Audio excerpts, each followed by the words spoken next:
So what I'm actually going to start with today is gluing these accessories on the coffee table into place. So I'm happy with that display, so I'm happy now to attach them permanently to the table. Now if you don't want to use glue to attach, obviously you can use your tacky wax if you think you might want to change the displays at a later date. And now we're sort of trying to finish this area off. I don't want to get into the situation where I've done all of the displays but then I have to go back through and glue it all into place. So as we're going along today, we will actually start gluing things into place, or tacky waxing if you think you might want to change things up in the future. Okay, so let me take this coffee table over to my work surface. So the only thing I am going to have to use tacky wax with is the little bowl of shells, and that's obviously because the wood glue won't stick glass. So I've just got a little bit here that I'm going to stick to the bottom. And I've said it before, but when you're using tacky wax, always just use a tiny little bit that is going to be hidden underneath the miniature or the whatever you're sort of attaching. And it's just because when you see a lovely display and you can see the tacky wax coming out from underneath, it really does spoil it. So just have a think about how much you're using and where you're actually positioning it. So that's all now glued into place. So let's get that back into the shop. So what I want to do now is make a couple of little baskets to go in front of the coffee table. The same as this one that I made for the bedding, which is tucked away under there. And that's a shame because you can't really see the bedding, and I really like those packs. So I'm going to do two smaller baskets and we'll have some more bedding in them. Maybe some pillowcases this time because they'll need to be a little bit smaller. So I've cut my pieces here and I'm just going to give you the measurements of those pieces. So for the front and back of the basket, that's 32 millimeters by 20 millimeters high. So that is 1 1/4 inch by 3/4 of an inch. And then for the side pieces, obviously 20 millimeters high again, so 3/4 of an inch. And 22 millimeters wide, and that's 7/8 of an inch. And I'm sort of rounding the inch measurements down, so the measurement that I'm about to give you for the bottom part might be slightly out, so maybe cut it a little bit larger, and then when you come to fit it you can trim it if you need to, if you're working in inches. And that is 28.5 millimeters wide, which is 1 1/8 of an inch, and again by 22 millimeters, 7/8 of an inch deep. I'm going to make two of those so they'll sit nicely in front of the coffee table. And they're just sort of the height of the drawers so that we're not sort of hiding anything there.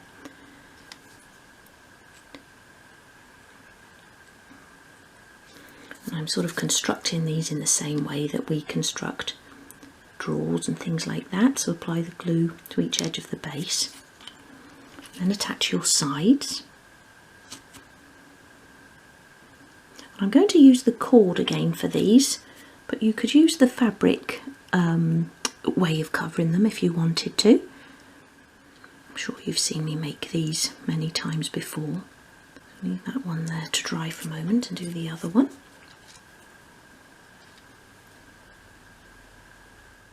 I brought my strips in there as well, and I've given those a good press against the sides. They're now dry, so then you can attach the front and back. Another thing we also need to think about today are the pricing labels. And I sort of now wish I'd have done it all as I went along, but I'll just print a load off today and then we can get them attached to the various pieces of furniture. Put that down as well. Attach your front and back, pulling out the sides to meet the size of each piece, so that you create a nice square box.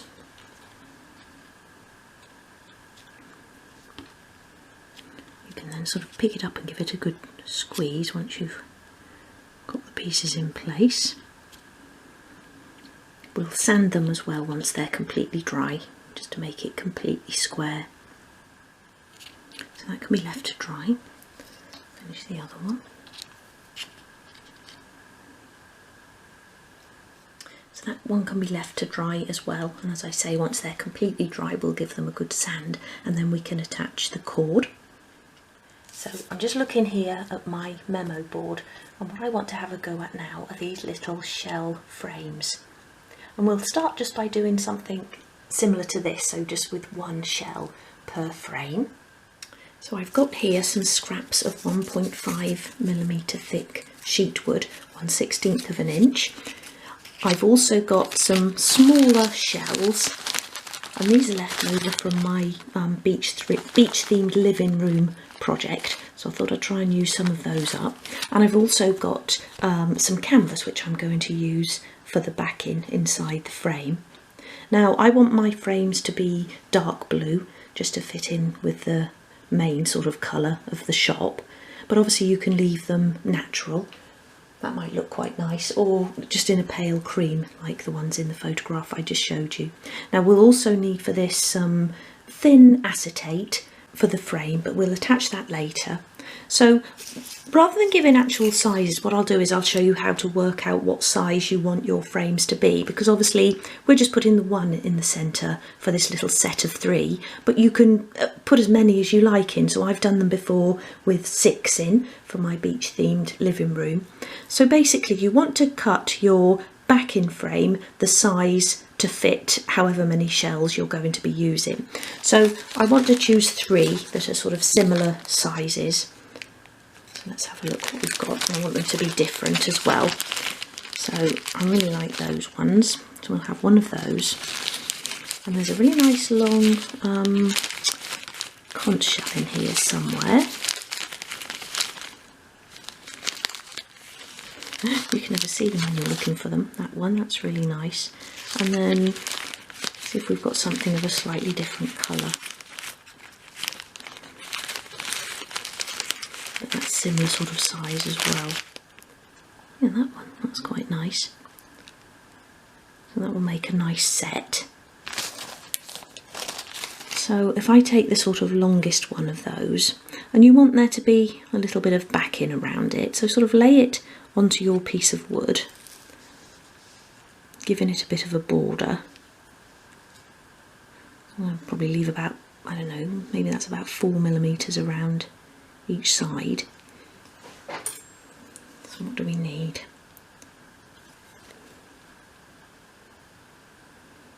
So I think the backboard can be 20mm for mine, so that's just over 3/4 of an inch. But take your piece of wood, lay them out how you're going to want them in the frame. You might just want to do 3 in a row or something like that, or from top to bottom, which would look quite modern, and then work out the size of your backboard. So I want 3 backboards at 20 by 20mm. So let's cut those. Just make sure that that scrap of wood is straight first by lining it up with the lines on my cutting mat. And that's a really good habit to get into, and I talk about that in that working with wood video. Always check before you cut into a piece of wood that it is actually square. Otherwise you're fighting a losing battle really. You'll never get your pieces to line up. Okay, so there are my backing boards, and now what you want to do is work out the height that you want your frame to be. And you may notice that I've just swapped that one shell out because it was a little bit too high, and it would have meant my frame needed to be over 10mm deep, which would have been too deep for the other 2. So choose similarly you know, height shells as well, shells of a similar height I mean. And then what you want to do is actually measure how high you need your frame to be, and the frame will need to also include the thickness of your sort of piece of base wood. So if you put your rule next to your wood and your shell, just trying to turn it around so it's on the flat base, and sort of use your pencil like that. So I think that's going to be 8mm there, so that we actually enclose that and that it isn't going to be pressing against the acetate. So make sure you're not sort of going right tight up against it, but you're leaving an extra millimetre. So I'm going to do my frames 8mm high, and then you want to do 2 that are the same width as the frame, and then the side ones will be a little bit longer, just as we do with a drawer. So we use the front and back to hide the edges of the side pieces. So let's get another piece of wood here. I'm trying to find the wood that came from the same sheet. It's this nice sort of pale coloured wood.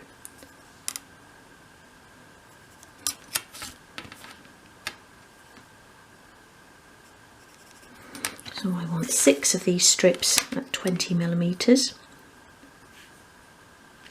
and then I'll need 6 strips at 23mm.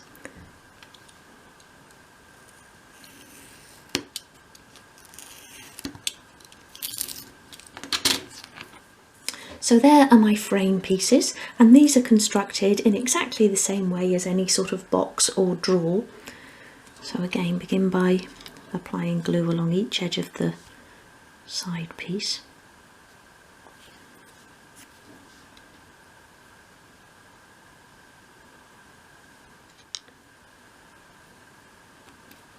Oops, stuck to my finger.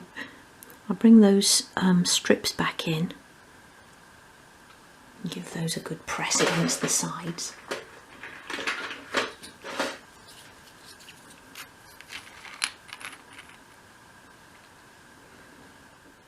And then you can go back along the line and attach the front and back pieces.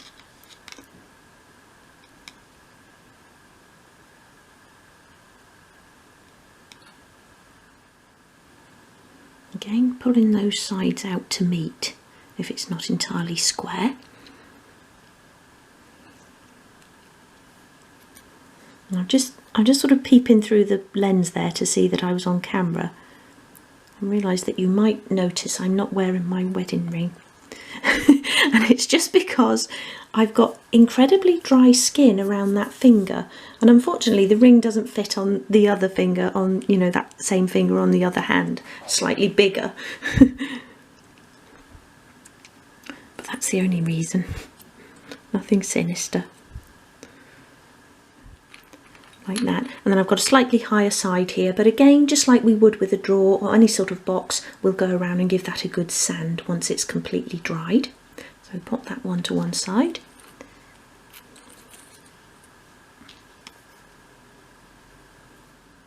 So I'm going to leave those to dry for a moment as well. So I'm coming back now to the baskets, and I've given them both a really good sand on all sides, so we've got nice flush box shapes, and I'm going to begin by giving them a coat of navy blue paint on the inside. And that's just so we haven't got the natural wood still showing once we've got our miniatures inside.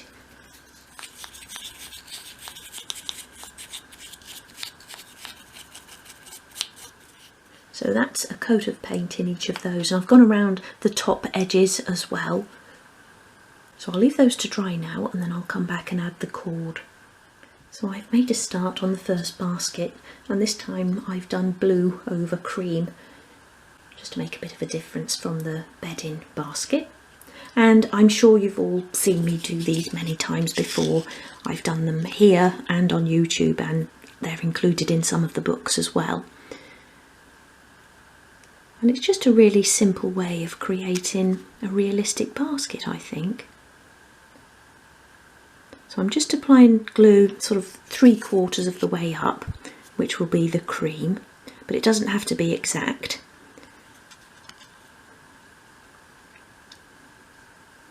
And you want to apply that on each side of the basket.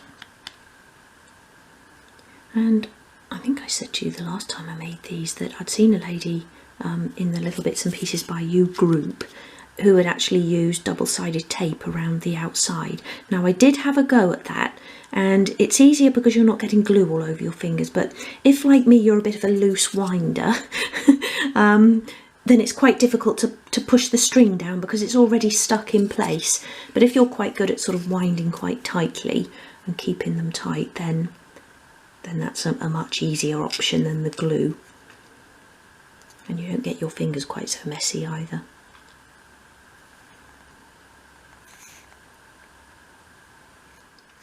So the tricky bit is actually getting started, but once you've got the first sort of couple of rows round, then you can fly around and just sort of try and pull them together as you go along, but if not, then you can push them like that. And that was the bit that with the double-sided tape I wasn't able to do, because it already sort of stuck, you know, the minute the string touches the tape. And what I've done as well is completely unwind the cord, because if you're sort of halfway around then you get a knot. It's quite annoying. You have to untangle it and then your glue has dried.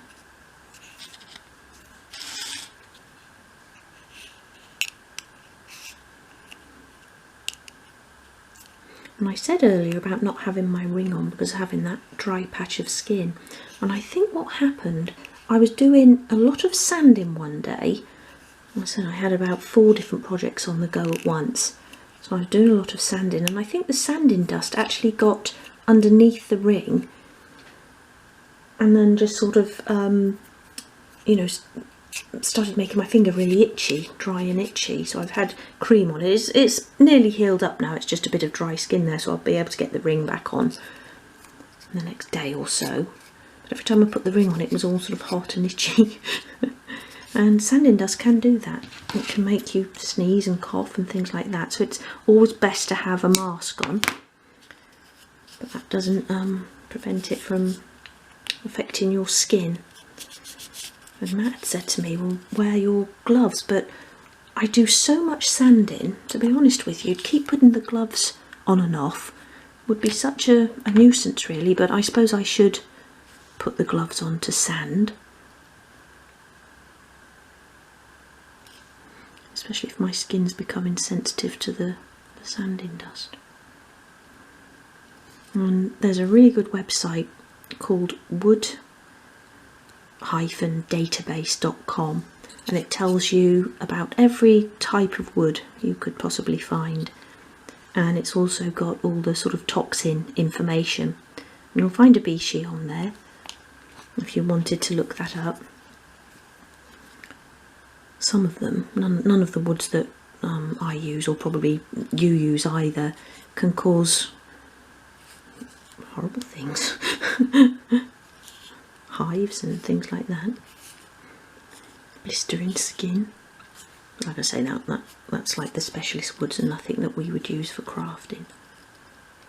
But do have a look if you find yourself sneezing and things, it might be the wood dust. Okay, so I'm just going around with that top one, squeezing it on as much as I can to cover as much of the wood. And it doesn't matter so much about the back of your basket, so that's where you would sort of end the string. So you've got your ends always at the back, which in this case is the wider area. I think that's about all I can get on there, so I'm going to pull that around that corner, stick that there, and then I'm going to make a plait to go around the top of each basket. I haven't got a lot of blue left, I hope I've got enough. Just snip that off. Just need a little bit of extra glue under there. And then I was hoping that I could just make one big long plait and fit it around both, but I hope I'm going to have enough cord left. Like that. Really press the cord against the basket. Really like those. So let me have a go at this plait now. I'll divide this into 3, this remaining cord, and see how we go. So I've actually got plenty here, probably a good 18 inches, so far more than I'm going to need.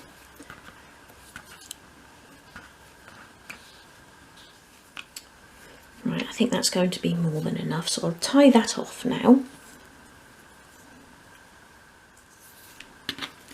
Like that. Pull it nice and tight. And now I can attach it to the baskets. So I'll start with a line of glue around the top.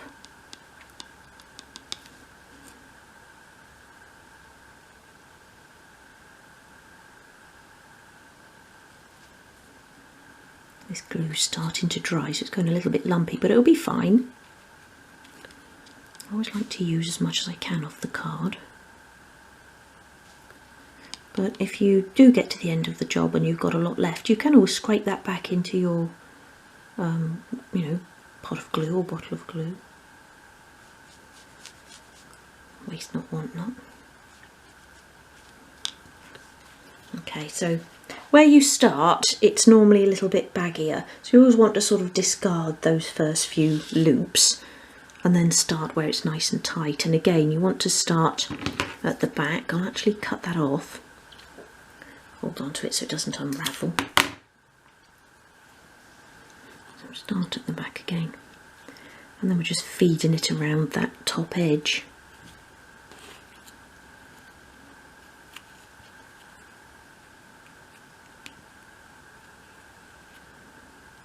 Like that.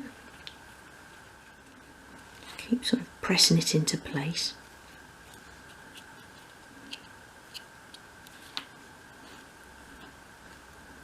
Now, I've said before, but these baskets can be used for so many things.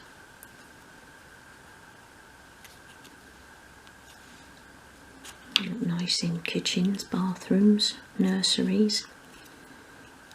I'm thinking of just making a sort of flat one, maybe with wheels on, to go under the bed in my doll's house, because it's quite a high bed. It's one of those white porcelain metal ones. I think that would look quite good underneath. Okay, and then snip that off, and then I'm going to apply a little bit more glue. Okay, I'm just going to hold on to that so it doesn't unravel, and then just put a little bit of more glue under. Stick that down. Don't worry about the glue showing, because that will dry clear. Once it's dry as well, any that you've sort of got on the front of the basket you can just sort of scrape off with your nail or a cocktail stick.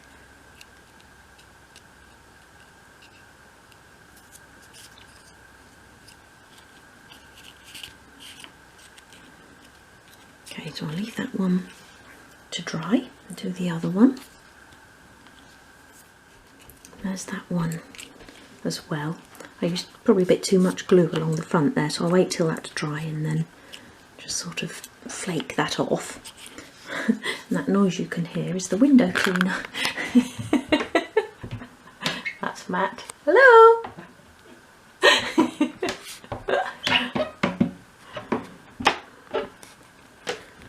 Okay, so our frame boxes will now be dry, so we can move back to those.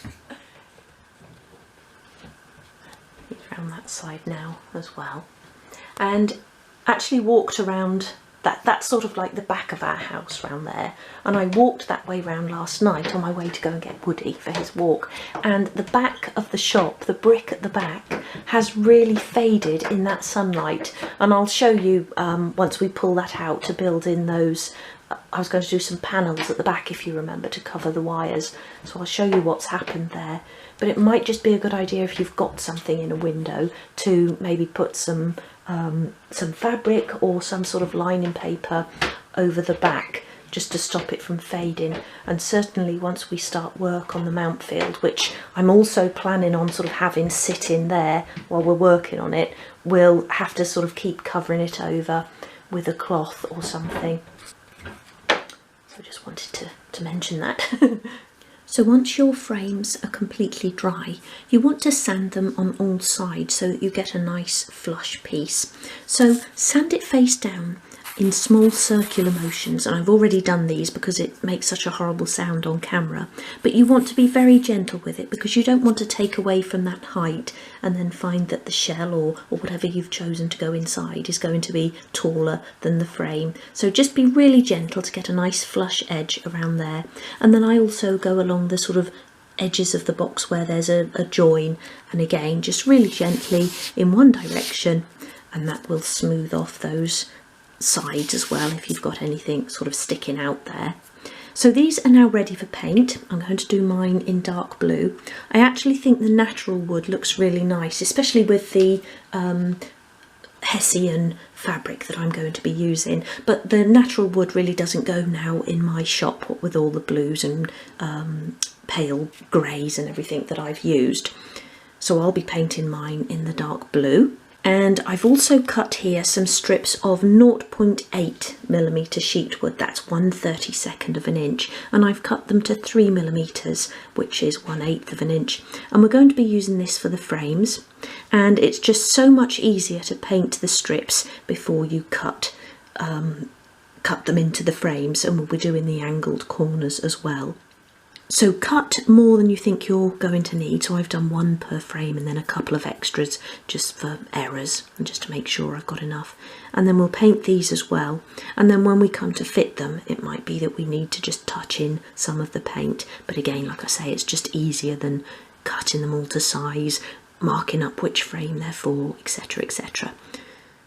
And to make the frame pieces easier to paint, I've just attached those to a piece of masking tape. So when you're doing that, just make sure you get along the sides as well, so we can't see any natural wood showing through, although there may be some touching up to do once we've attached them to the frames.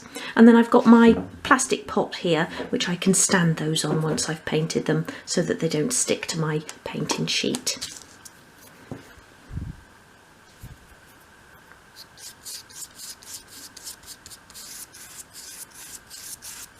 And I just gave these pieces a very gentle sand along each long edge as well, just to get rid of any rough edges, and then we're all ready just to cut them to size.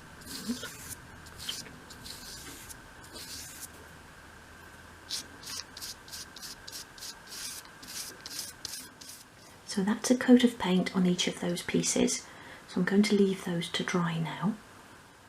So once your little frames are dry, just cut a square of your hessian or whatever fabric you're going to use. You could even use patterned card for this. Just slightly smaller than the inside area of the box, and I've just gone a couple of millimetres smaller than that. And then I just like to pull off the edge so that it doesn't look so square. Just like that. Pull off a couple of strands, or just even one strand from around each edge, and then you get that nice sort of edge around there, sort of frayed edge.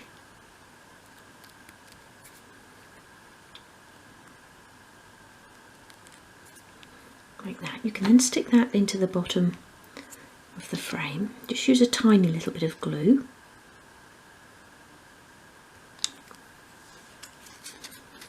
You can stick that straight or at an angle.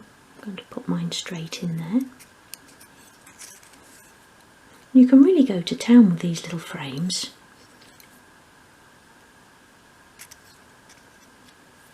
If you're doing something a bit bigger, it's nice to have sort of like a paper backing and then the canvas on the front of that. And then you can put your little shell in, or whatever you're using. And then you can use string to create ties and bows and things like that. So they are a lot of fun to make. And these two as well. And then you can glue the shell in. And just see which way the shell sits naturally. So where it sits flat, that's where you want to put your glue.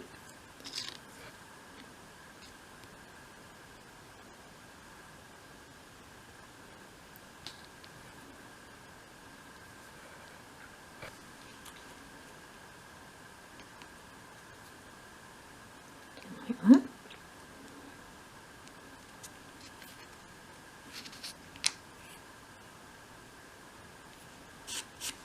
And then if you just use that tiny little dot of glue in the centre of the hessian, then you can hide it with this shell.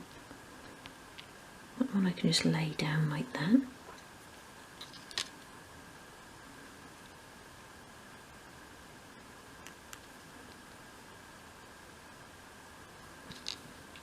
And you could use tacky wax for this as well if you're finding that the glue isn't working for you. Again, I'm using my Gorilla Wood glue, and I find that that tends to work quite well. Again, don't use too much glue. You don't want the glue showing around the edge. I think these look really nice as a set. Okay, so now we want to attach the acetate. So I've got here a piece of 0.5mm thick acetate, and I sell this in my Etsy shop in A4 sheets. but really you can use any sort of acetate or plastic that comes with your food packaging.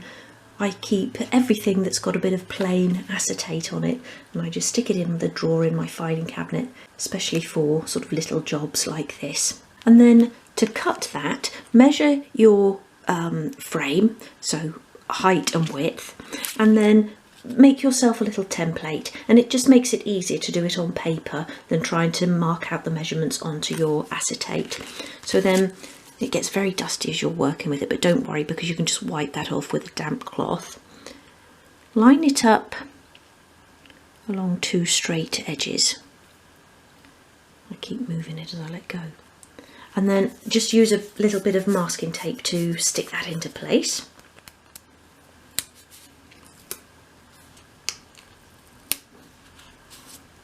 And then you can cut around your template. It cuts easy, just using normal scissors.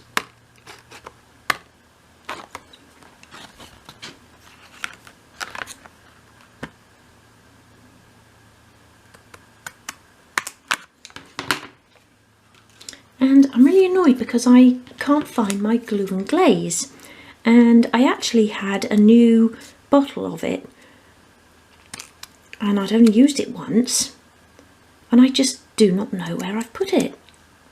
There's only a couple of places it actually can be, which is more annoying because I must have sort of put it away inside a tin or another box or something, but I can't find it. So what I'm hoping is that the Gorilla wood glue will work just as well. So remove your template from the acetate, and then let's just have a little go. If I put the glue around the wood, I mean, the good thing about the Deluxe Materials glue and glaze is that it doesn't fog the acetate, and if it seeps out onto the acetate you can really easily peel it off, just like rubber. So I'm hoping this isn't going to sort of mark the acetate in any way. I'm just applying a thin line around the top of the frame, on the top edges, and then give that a wipe between your fingers before you pop it into place.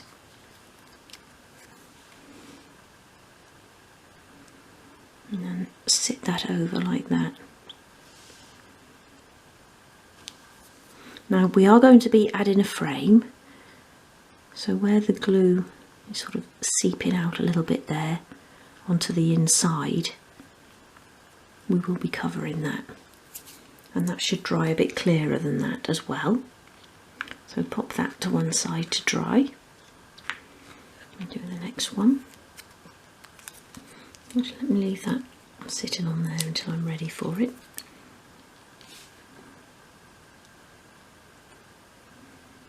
So we now want to attach the frame. So take one of the strips and see on your cutting mat, and I don't know if they're all the same, but you should have an angled line, and that normally goes through the centre. So what you want to do is line it up against a horizontal and a vertical line, so that each edge is really straight, and then cut along that angled line. So we're creating a 45-degree mitre cut. So cut right along there like that.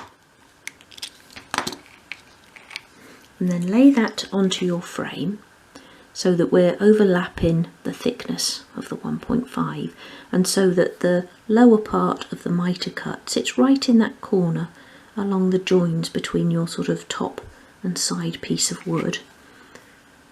You then need to hold that into place and then just make a tiny little mark at the start of that side piece of wood. So I'm on the inside edge really of the frame. Don't do what I just did and cut into your acetate, but just make a tiny little mark, and then that's where you want to start the next mitre cut, and that will be angled in the opposite direction. If I can still see that line. And then cut like that. And there you have your first piece. So glue that into place because it's much easier to work when you know, it's actually fixed into place. So just sort of put the glue halfway up along that back piece. I think if you're working probably with a larger frame, then you could cut all of these pieces first.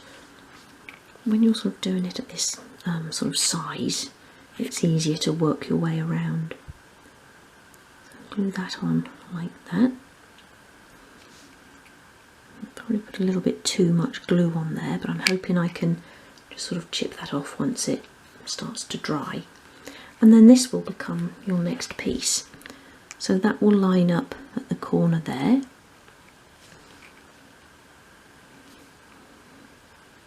Get that straight. As we've got a nice corner join there. And you want to be just in on the inside of your thickness of your wood again, and then you can make your next little mark, and that's where your next mitre will start. So then you're just sort of working your way around. Do that really faintly in there, and then pop it back into place. And remember, the little mark you make is where the mitre angle starts. So my little mark is here, the bottom of the wood here. So I'm cutting across like that.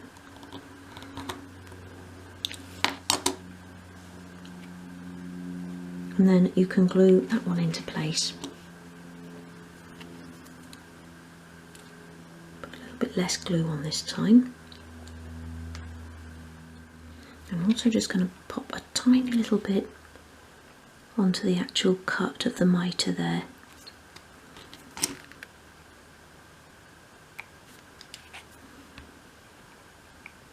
See how easily that wipes off.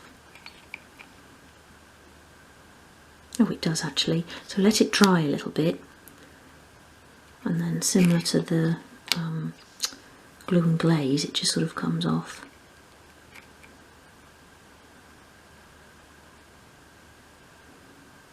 Fairly easy. Pleased about that.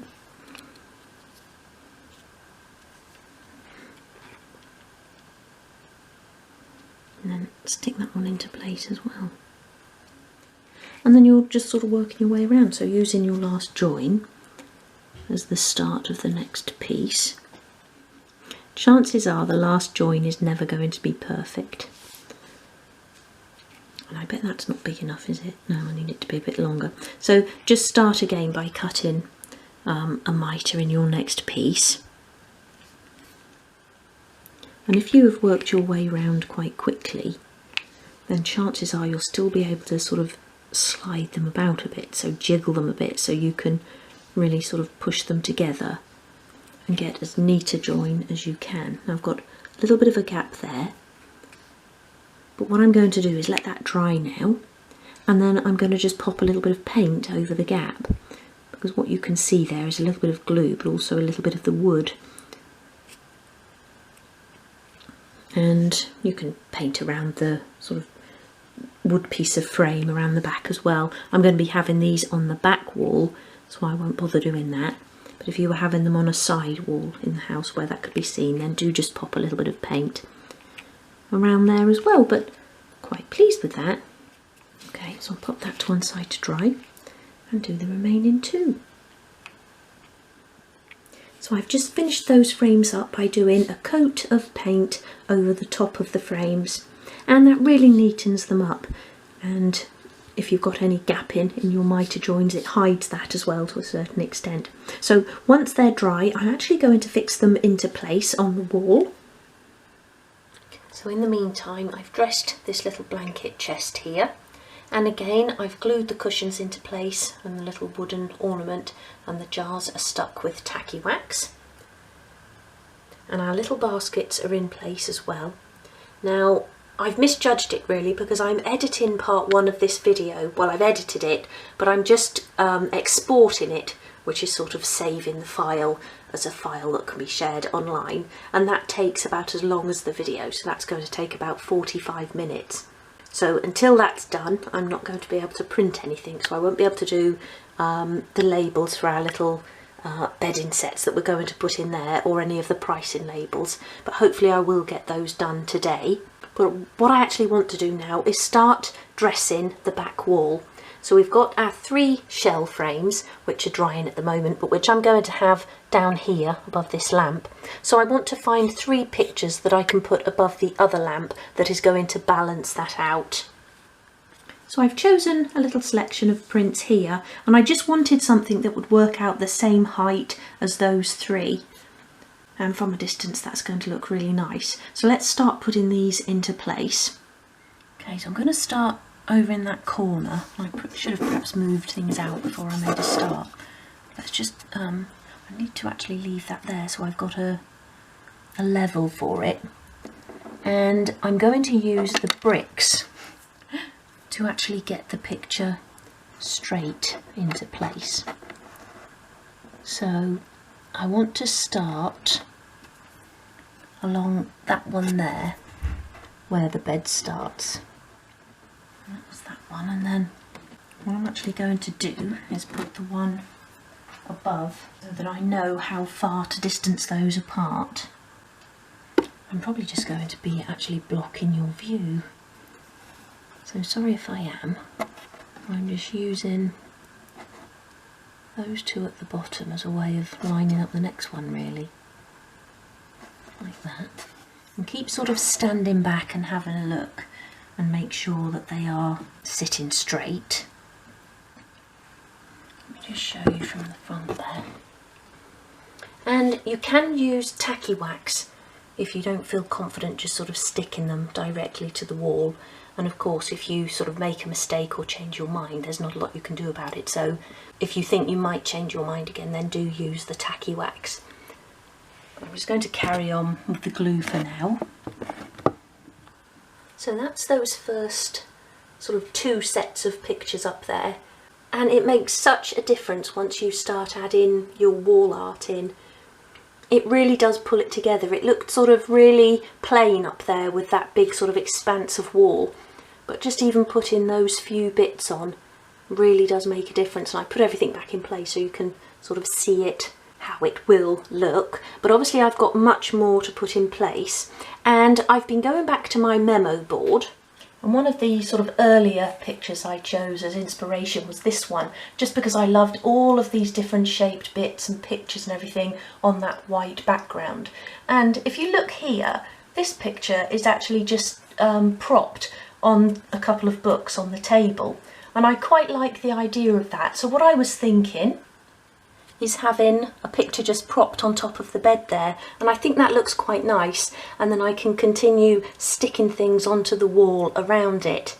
I've got these larger pictures here, so I could maybe have one on the wall next to it and then have some things down the side as well, some different shapes, and I've still got a lot of my embellishments left in this little pot here. So I could paint some of those up and use those to sort of fill any spaces. Now, I did get a request from one of our little bitsers, and she asked if I could recreate the knot frame that I made in my beach themed living room. Now, I never actually did a tutorial for this. I think I just briefly explained how I did it in the tutorial in the magazine where it was originally published. And I did want to make another one of these for the shop, but now I'm sort of looking at the space I've got left, I'm really not going to have room for it, and downstairs all of the wall area is covered. But I did just want to say that these are fairly easy to make.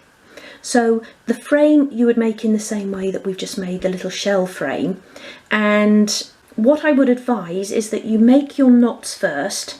And you don't have to do as many as this, because this was rather large. This was about 3 inches high, I think, by 2.5 wide. So that would be a rather large frame in a doll's house. So you might just want to do 3 and have them across, or have them going down, or 4 and just have a sort of smaller frame. And you don't need to put the names of the knots with them either. You could just have the knots in there, just like a decorative piece.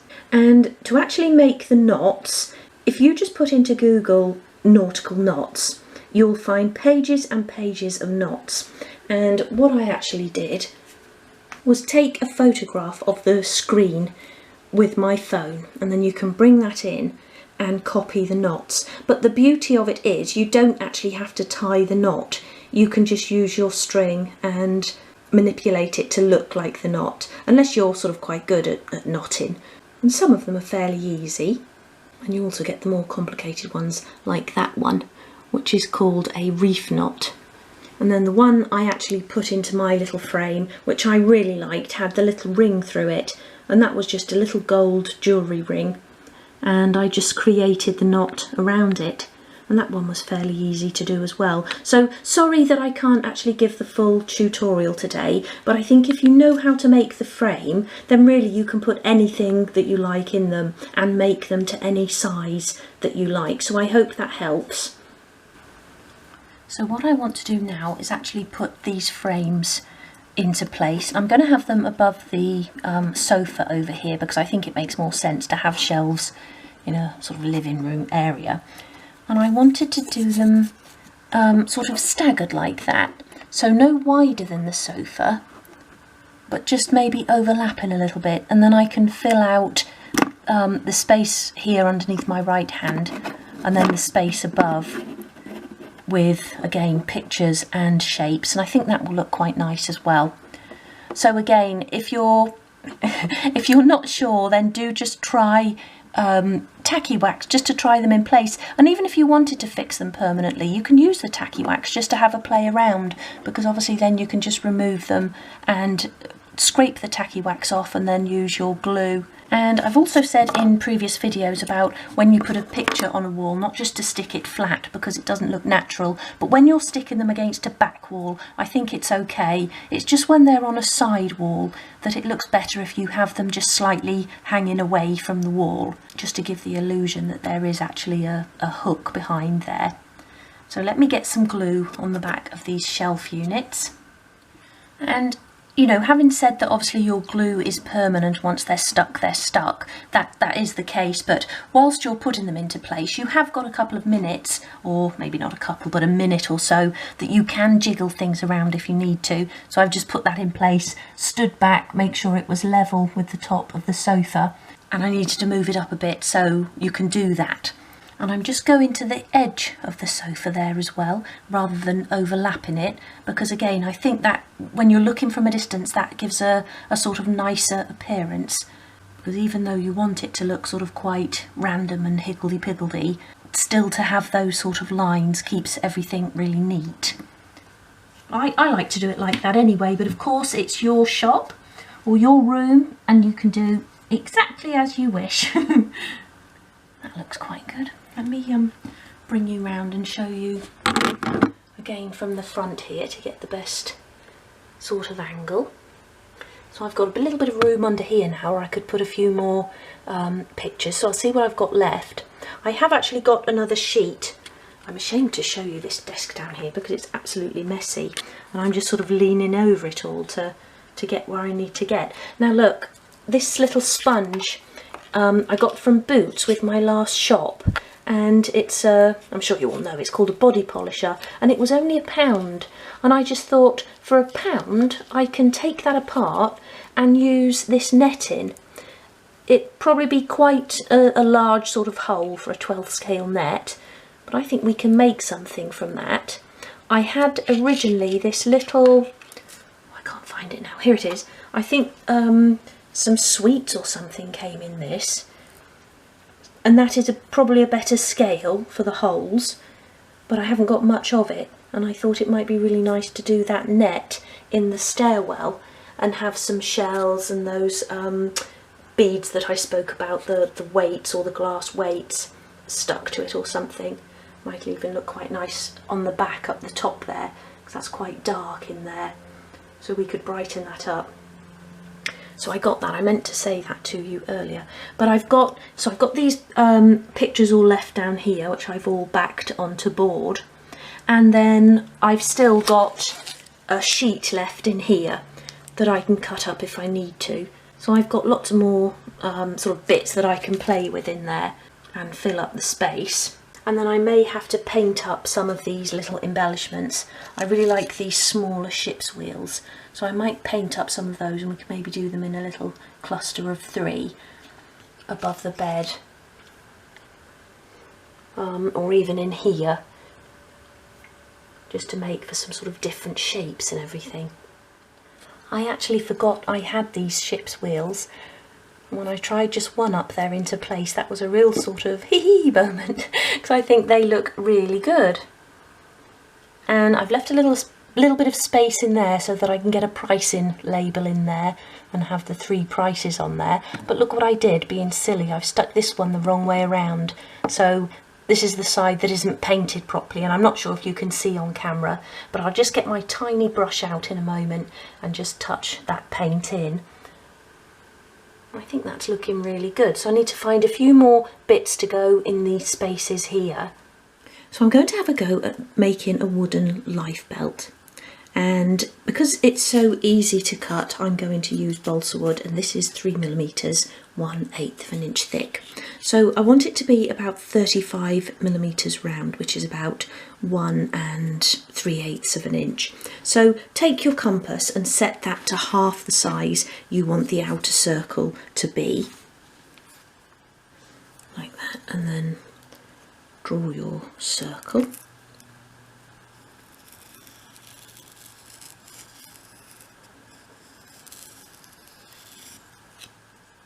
And then for the inner circle, you can just set what you think feels about right, so that you've got sort of a nice circle on the outside, or a nice area on the outside. So I'm even going to go in a little bit more with that.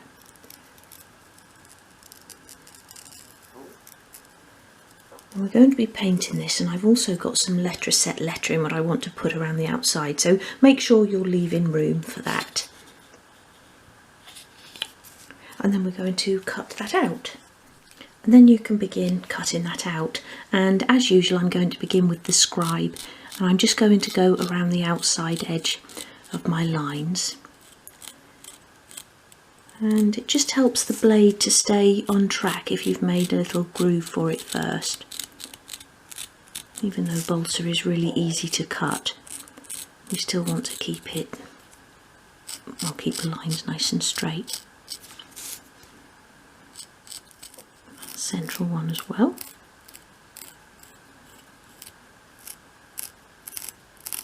And then come in with the knife.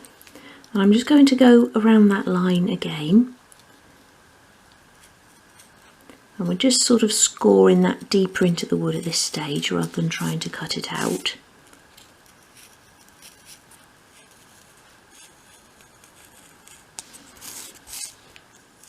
And then you can start cutting. I like to sort of score grooves from the edge of the shape to the outside edge of the wood.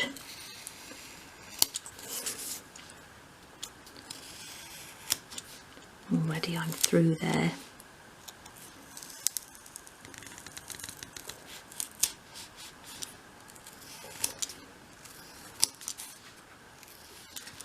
So score right through your sort of cut lines, and then you can start removing the pieces individually like that.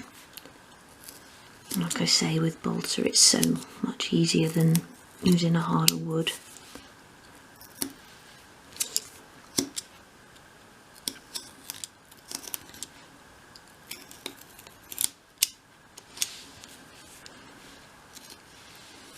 Just tidy that up. And then you can work on that central circle. And again, I'm going to start by going around with the just tip of the blade. Be a little bit more careful here because you don't want to cut into our sort of bit we want to keep now. Keep wandering off camera.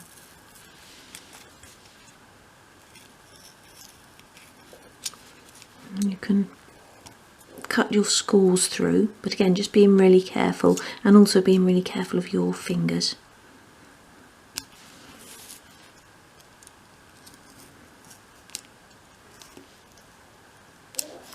What I'll do as well is I'll cut a line across that way,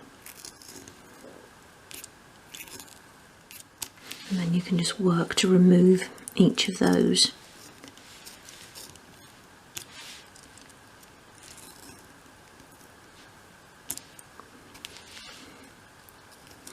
Just chip away at it, and it will come free.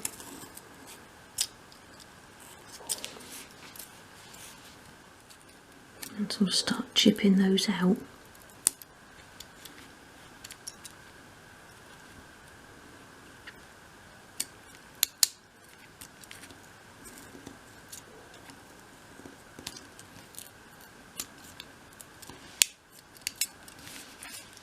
Go around that inside edge and tidy it up.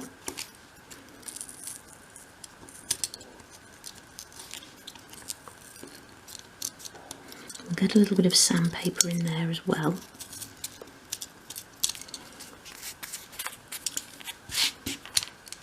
Oops.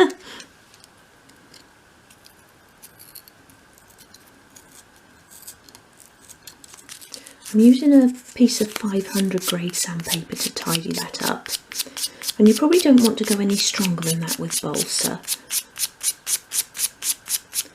Just because, like I say, it's such a soft wood. I'm going around the outside edge cut line first. Just get rid of those rough edges. And then what you can do is just, at a 45-degree angle, just go around the sort of top of the outside edge and see how that neatens it off. And that's the bit that you'll be able to see from the front. And then what I want to do is roll up this little bit of sandpaper and actually work it around the edge of the hole in the middle. So again, smoothing the cut line first, and then sort of angling it to tidy up that visible line.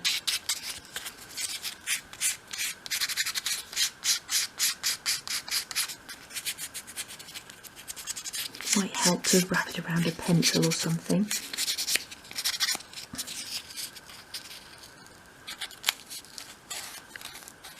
So once you're happy with that ring, you can give it a coat of paint, and I'm going to start with a white coat. I've just got a tiny little bit of paint left in this pot and it's starting to go a little bit dry. I'm going to try and use it up.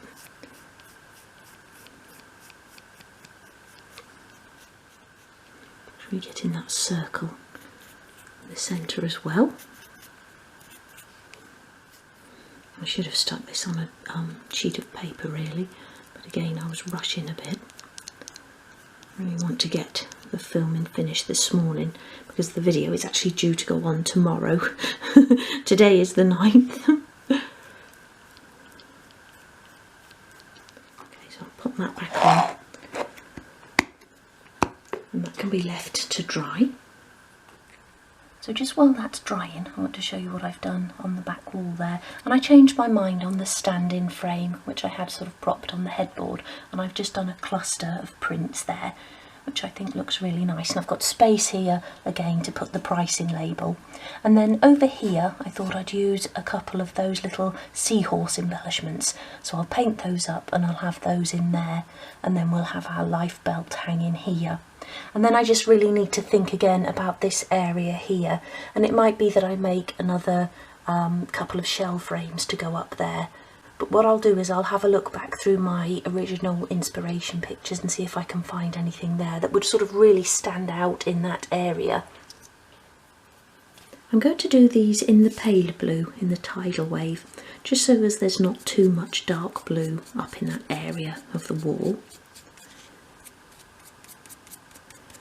Light coat on there so you don't go into too many of the little details. Don't sort of block them up.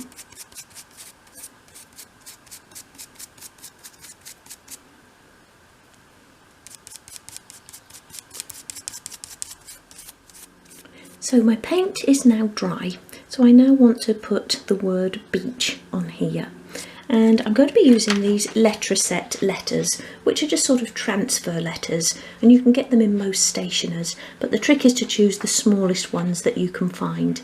And these are 6mm or 24 point letters. And I had a practice just on a piece of balsa wood just to see if these did actually transfer, and they didn't transfer very well directly onto the wood. So I'm hoping now that I've got the paint on here, that will give them something to sort of grip onto. But if they don't, then we'll just have to give up on the wording, and I'll just put some stripes on there and then put our rope on. So I'm going to start with the central letter, about there. And I sort of want to go up in a curve. And you just use something like the end of a pencil or the end of a paintbrush to transfer those on. In fact, I think when I got them originally, there was like a lollipop stick in there, or a popsicle stick, for you to sort of rub those off. And that seems to be going onto the paint quite nicely. And the next one. You can sort of see when they're off because the letter goes pale. But try not to take your sort of sheet away until you're sure that it has transferred. And we'll go up that way. Try to sort of make sure that that's lined up with the E. I did have some capitals somewhere in this same font, but they looked a little bit too big, so we'll stick with the lowercase. Yeah, it's the paint that's really helping them to adhere. Like I say, directly onto the wood, they just didn't stick. I was just rubbing and they were just sort of staying on the sheet. And the reason I wanted to do it on the wood and then paint over it was because it's quite dark and I wanted it to look a little bit worn. But it still looks alright. I could even go over again with a very faint coat of white. Let's do H there as well. I think I've gone off track a little bit with my curve. Like I say, it doesn't matter too much. We're over to that side a bit, but that's okay. That looks all right. So I'm going to do a very thin coat of white over there now, just to tone that down a bit. Don't really want it to look as stark black as that. Take a little tiny bit there. I'm just going to dab it off on the tape a bit.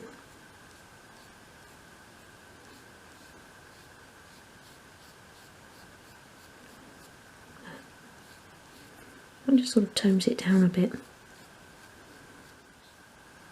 Okay, so I'll leave that to dry again. And then what I want to do is just a couple of darker blue stripes on here. And I was going to mask it off, but I don't want to pull the transfers off. And I think it's going to be easy just to do a couple of lines. So I'll do one there.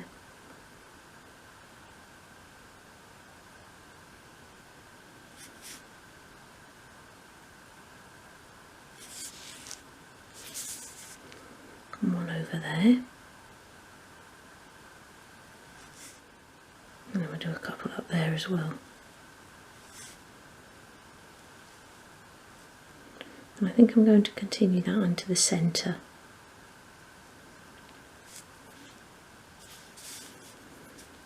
Final one there. Continue those into the centre as well.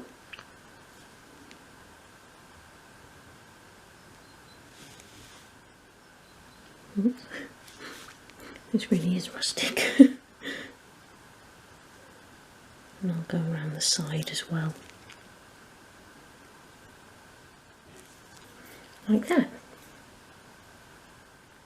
So we're now going to add the rope, and I'm using this 1mm fine rope.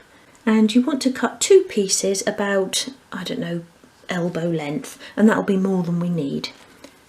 So begin by tying a knot, or tying them together, and leaving a little bit at the bottom. You can do a double knot if you wanted to.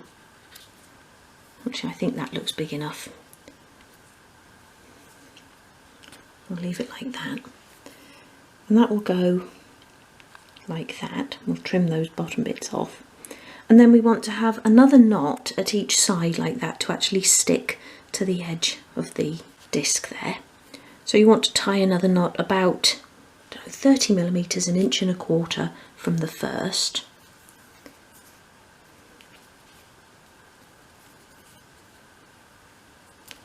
Like that, and then get it as near as possible in the same place as you can on the other side.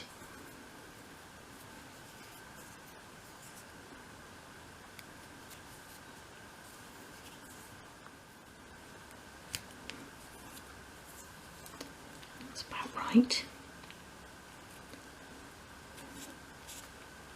So lay it into place like that. And then we want to tie those together at the top. So you want a little bit left at the bottom there like that. And the idea is that those knots are in the middle at the sides.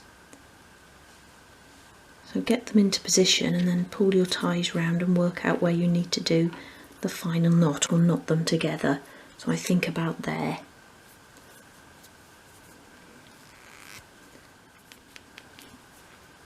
See how that fits around.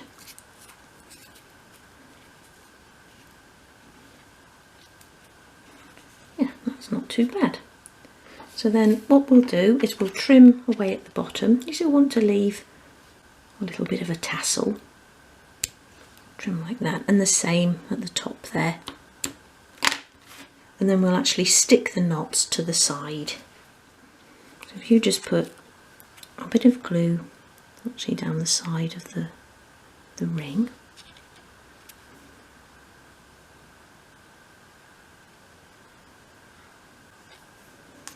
Pop that back down.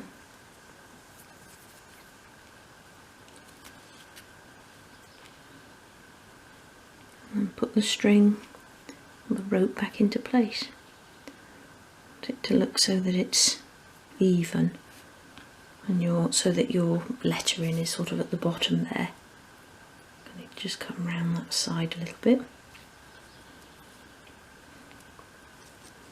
So press the knots against the side of the ring. And then you can stick some more of that rope down if it's looking like mine, a little bit baggy.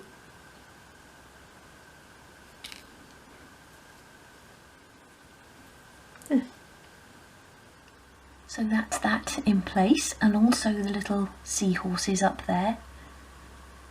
Really pleased with that. Still need to think about some other bits to put up there just to fill that last bit of wall, and like I said, over there as well. So I'll have a think about that. And I really wanted to get this upper floor complete today, but it didn't happen, and now I'm sort of out of time, which is a shame, but I wanted to dress this little unit here and make some bits for the baskets and finish that wall. But we're almost there, and I'm really pleased with what I've got done today. But I'm afraid that's it for this episode, so take care and I'll see you again soon. Bye!